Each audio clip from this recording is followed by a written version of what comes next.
The Arnold Palmer of Europe was Seve Ballesteros, who was very good when he hit his drives straight and even better when they went crooked. In 1980, 3 months after Sergio Garcia was born, Ballesteros won the first of his 2 Masters titles. Like generations of American players who loved Palmer, Garcia grew up wanting to be like the swashbuckling Ballesteros, whose influence on Garcia's golf and his life was immense.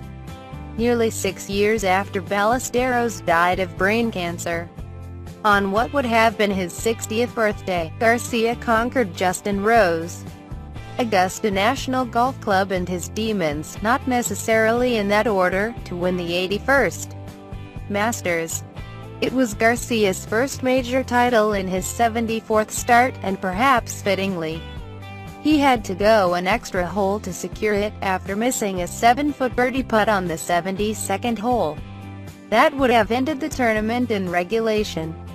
When his ball steered clear of the hole, it might have conjured memories of the 2007 British Open at Carnoustie, where Garcia also had a putt for victory at the 72nd hole, missed it and then lost in a playoff to Padraig Harrington. But Garcia's mind was uncluttered as he and Rose signed for their closing 3 under 69s to finish 72 holes at 9 under, then headed to the 18th hole for the playoff. Maybe it was because he had felt Ballesteros' presence all week, but Garcia, 37, said he felt serene. Whatever happened, Garcia told himself, he would drive out Magnolia Lane at the end of his 19th Masters appearance, having improved upon his career-best 4th place finish from 2004. I felt much calmer than I felt on any major championship Sunday, Garcia said. Though Garcia and Rose are longtime friends and Ryder Cup teammates, they could not approach golf courses more differently. Rose is the artist who studiously stays inside the lines. Garcia is the one who follows lines that few others see. But on the first hole of the playoff, Garcia was the one whose drive found the fairway while Rose's ball ricocheted off a tree and came to rest in the pine needles, in front of a pine cone.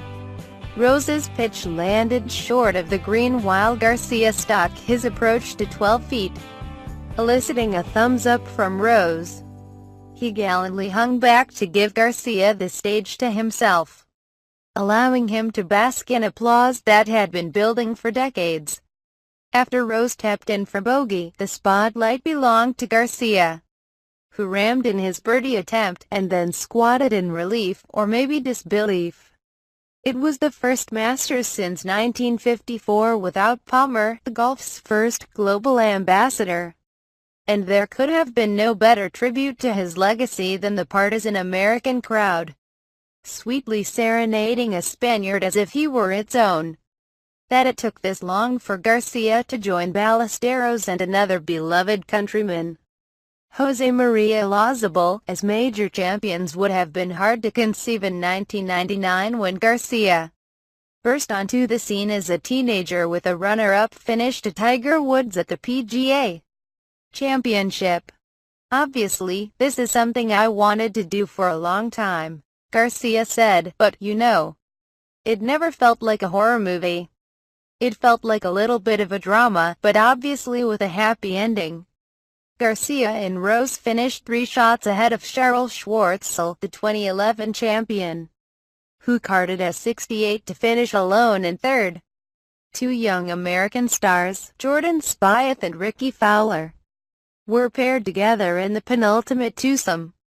Unlike the European duo of Rose and Garcia, they did not spur each other to greatness, or even goodness. Spieth carded a 75. And that was with birdies on 3 of the last 4 holes. Fowler, who was bidding to win his first major, had 7 bogeys, including bogeys on the last 3 holes, for a 76. Though they started Sunday within 2 shots of the lead, Fowler and Spieth finished 8 strokes behind Garcia and Rose. I'm really happy with the way that we finished this round to get back to red. Because for a while there, it was just, what are we doing, Spieth said. Second-ranked Rory McIlroy, seeking his first Masters title to complete a career Grand Slam, carded a quiet 69, with 4 birdies and 1 bogey, to finish in a tie for 7th with Kevin Chappell. Unlike Spieth, who was trying to become the first man to win a major with a quadruple bogey on his card, McIlroy did not implode on any holes. "I didn't shoot any 9-hole scores that were in the 40s, he said. "It was quite a consistent, steady Masters for me." McIlroy produced no spectacular moments like Matt Kuchar, whose back 931 included an ace on the par 3 16th, which historically has given him fits. Before Sunday, his cumulative score on the hole was 3 over. "What a thrill," said Kuchar, who posted a 67 to finish tied for 4th at 5 under with the Masters rookie Thomas Pieters. Rose, who won the 2013 United States Open at Marion Golf Club, another classic layout, dearly wanted to win at Augusta National and join a club of champions that includes his countryman, Nick Faldo, a 3-time winner. In 2015, Rose broke par all 4 rounds here and finished 14 under par. His score would have been good enough for the victory or a spot in a playoff in all but 6 of the majors that have been contested here. But Rose's reward was the best view of Spieth's coronation. 2 years later, he had the best seat for a crowning of another kind. "I'm disappointed, but hopefully it is a Masters that is remembered fondly," Rose said, adding that he couldn't be more pleased for Garcia. "You don't want to lose," Rose added, but it hurt less to lose to him. It is unquestionably the high mark of Garcia's career, but his first major title may not even be the highlight of his year. In July, he is set to wed Angela Akins, whom he met when she was an on-air reporter for Golf Channel. Akins, who played golf at Texas Christian, affixed post-it notes with sunny messages in places like the bathroom mirror where Garcia was sure to see them.